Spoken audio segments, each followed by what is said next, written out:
तो खेती करते हैं, गन्ने की खेती करते हैं।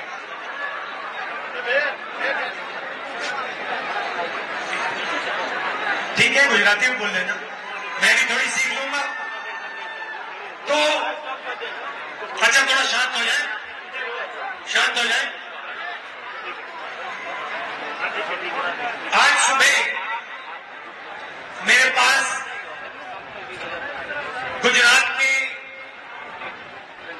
30 व्यापारी आए, छोटे बिजनेस चलाने वाले, स्मॉल मीडियम बिजनेस जो चलाते हैं, जो इस देश को रोजगार देते हैं।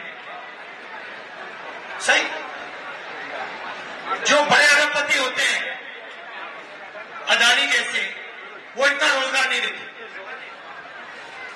रोजगार छोटे व्यापारी देते हैं। वो आए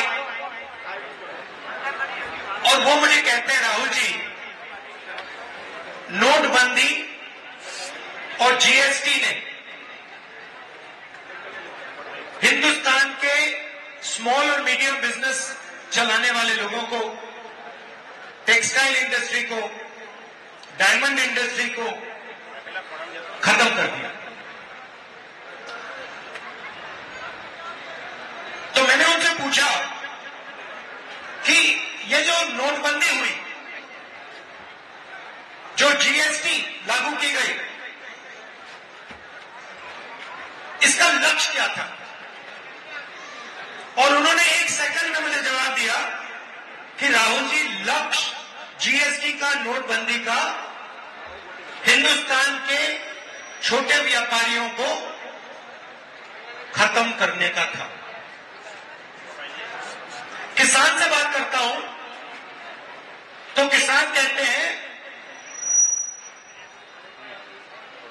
जो 3 कानून, काले कानून किसान के खिलाफ बनाए गए, उसका लक्ष्य किसान को खत्म करने का था। आप जैसे, हिंदी नहीं समझते, ट्रांसलेशन करो, हिंदी समझते? ठीक है, तो आप जैसे हिंदुस्तान में करोड़ों किसान दिन भर काम करते हैं, ऐसी धूप में काम करते हैं, है ना? उनको पता है, ऐसे पहचाना जाता है। अगर आपने उनके हाथ ऐसे छू लिए, आपको पता लग जाएगा कि यह किसान है या मजदूर है। तो ये अपना पूरा दम लगाते हैं, जान लगा देते हैं, और ये सिर्फ आजकल एक चीज मांग रहे हैं कि हमें एमएसपी दे दीजिए, जो हम उगाते हैं उसका सही दाम दे दीजिए। आलू का चिप्स का पैकेट कितने का बिकता है? 10 रुपए का, 5 रुपए का। उसमें कितने आलू होते हैं? आधा आलू होता है उसमें। तो किसान सिर्फ ये कह रहा है कि भैया, ये जो 5 रुपए का पैकेट है, इसमें हमारी मेहनत है, इस मेहनत का थोड़ा सा फल हमें भी दे दीजिए। ज्यादा नहीं मांग रहे, ये नहीं कह रहे कि भैया 5 रुपए में से 4 रुपए हमें दीजिए। ये सिर्फ कह रहे, भैया आज आप हमें 5 रुपए में से 10 पैसे देते हो, हमें आप 1 रुपया दे दीजिए, 1.5 रुपया दे दीजिए। बीजेपी कहते हैं नहीं, आलू अदानी और अंबानी बेचेंगे, और जो किसान का की मेहनत है, उसका पैसा हम किसान को नहीं देने वाले। साफ उन्होंने कह दिया कि हम लीगल एमएसपी नहीं देंगे। अब कहते हैं लीगल एमएसपी नहीं देंगे, मगर हिंदुस्तान के सबसे बड़े अरबपतियों का, आप जानते हैं कितना कर्जा माफ किया है? अच्छा ऐसे करो, हाँ, कितना? 16 लाख करोड़। 16 लाख करोड़। अब आपको ये नॉर्मल आदमी को ये नंबर नहीं समझ आएगा, मुझे आपको ये नंबर नहीं समझ आएगा। 16 लाख करोड़ कितना होता है? इतना बड़ा है कि हम इसका कोई मतलब ही नहीं। तो मैं आपको बताता हूं 16 लाख करोड़ कितना होता है। अगर आप एक साल के लिए मनरेगा को चलाते हो तो उसमें 65,000 करोड़ रुपए लगते हैं। नरेंद्र मोदी जी ने 24 साल का मनरेगा का पैसा हिंदुस्तान के सबसे बड़े अरबपतियों को दे दिया। और जब नाम क्या था, जब रसिक भाई कर्जा माफी की बात करते हैं तो उन्हें कहते हैं भैया तुम्हारा कर्जा हम नहीं माफ करेंगे। एमएसपी नहीं देते, कर्जा माफ नहीं करते, बीमा योजना का पैसा नहीं देते, और जब इनको माल बेचने का टाइम आता है तो एक्सपोर्ट इंपोर्ट पॉलिसी को बदल के इनके माल को मतलब पैसों पे लिया जाता है। तो छोटे व्यापारी रो रहे हैं, किसान रो रहे हैं, युवाओं को रोजगार नहीं मिल रहा। मजे कौन ले रहा है?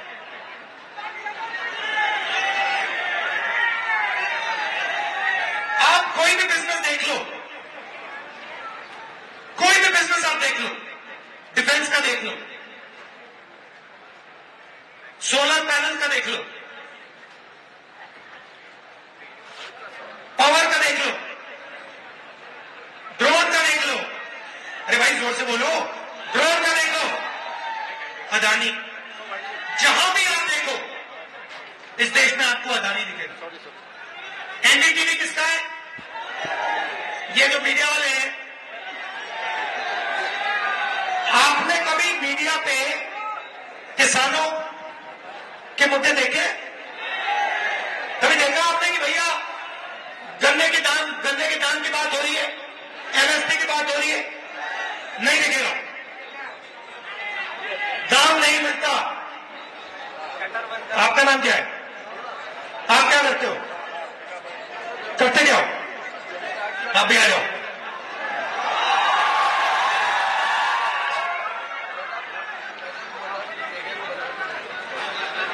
अभी मैं कर रही हूं, मैं आ रहा हूं, यहां बैठे बैठे यहां जाइए। अब मैं आपसे पूछता हूं, हिंदुस्तान में पिछड़े वर्ग के कितने लोग हैं? बहुत सारे नहीं, कितने प्रतिनिधि? इधर आ जाओ भाई, गिर मत जाना, फिर प्राइवेट अस्पताल में जाना पड़ेगा।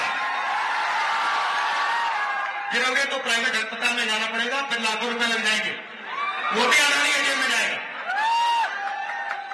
तो पिछड़े वर्ग के कितने लोग हैं हिंदुस्तान में? आपको यह मालूम होना चाहिए। 50%। आदिवासी कितने? 8%। दलित कितने? 15%। सब मिलाए तो कितने? 73%। ठीक है, 73% में 73% आबादी में से मीडिया के मालिक कितने? 0। हिंदुस्तान के 200 सबसे बड़े बिजनेस की लिस्ट निकालो, उनके मालिकों की लिस्ट निकालो, उनके सीनियर मैनेजमेंट की लिस्ट निकालो, उसमें से 73% के कितने?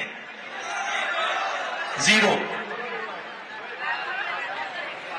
दिल्ली को 90 ब्यूरोक्रेट चलाते हैं, आईएएस अफसर है, बजट बांटते हैं, सड़क का पैसा, रेलवे, डिफेंस का पैसा, सब ये बांटते हैं।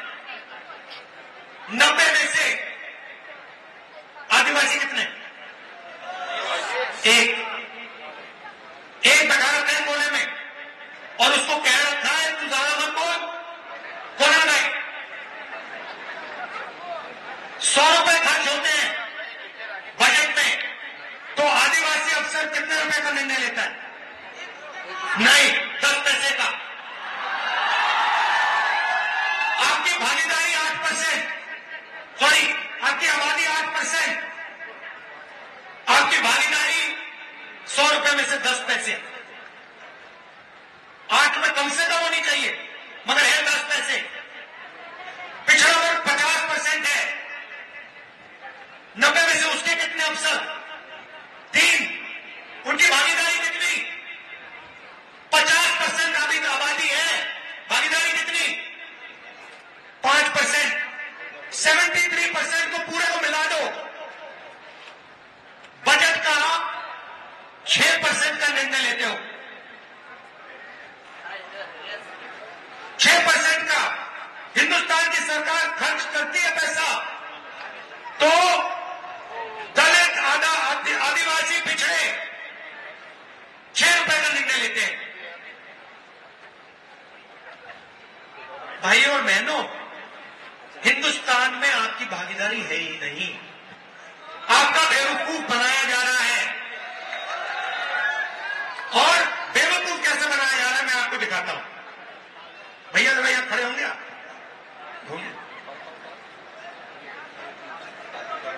अब मैं आपको हिंदुस्तान का इधर, हाँ थोड़ा भैया यहां देखिए, इधर इधर इधर इधर भैया इधर देखिए। अब भैया मैं आपसे सवाल पूछता हूं, ये मान लीजिए जेब कतरे को इनकी जेब काटनी है, मान लीजिए, तो सबसे पहले क्या करना पड़ेगा? ध्यान भटकाना पड़ेगा। भैया उधर देखना जरा, वो देखो भैया, उधर देखना जरा, वो देखो भैया, भैया उधर देखना जरा, ये करना पड़ेगा, राइट? जब ये इधर उधर देखेगा तो फिर पीछे से उसकी जेब काटी जाएगी, राइट? और तीसरे आदमी की भी जरूरत होती है, एक जो इधर उधर दिखाता है, दूसरा जो काटता है, तीसरा कौन होता है? ये लाठी देना मुझे।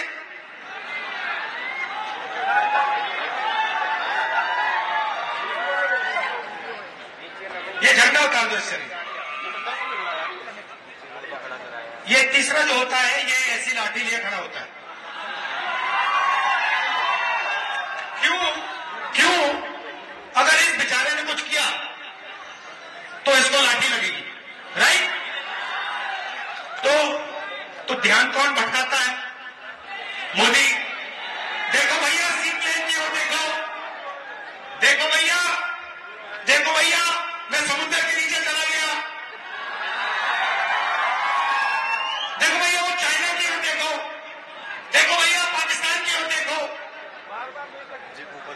देखो भैया, थाली बजाओ, मोबाइल फोन चलाओ, ये इनका काम है।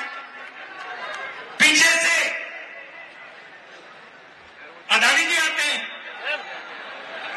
पता भी नहीं लगता, आपको ऊपर ऐसे देखते हो, वो पीछे से ठप जीएसटी का पैसा गायब हो जाता है। और साइड में Amit Shah, CBI, ED, income tax department लिए देखते रहते हैं। और नुकसान किसका होता है? नुकसान किसका होता है? आपका होता है। तो अब आप मुझसे कहोगे भैया रास्ता कहां है? आप कहोगे भैया आपने किसान की बात कर दी, रास्ता नहीं दिया। आपने रोजगार की बात की, रास्ता नहीं दिया। मैं आपको रास्ता देने आया हूं। सबसे पहले 2 काम करने हैं। पहला काम, जाति जनगणना। इससे हिंदुस्तान के हर नागरिक को यह पता लग जाएगा कि इस देश में पिछड़े कितने हैं, गरीब जनरल कास्ट के कितने हैं, आदिवासी कितने हैं, सब कुछ पता लग जाएगा। और उसके बाद आर्थिक सर्वे, मतलब इनको पता लग जाएगा कि हिंदुस्तान का जो धन है उसमें से मेरे समाज के हाथ में इतना आ रहा है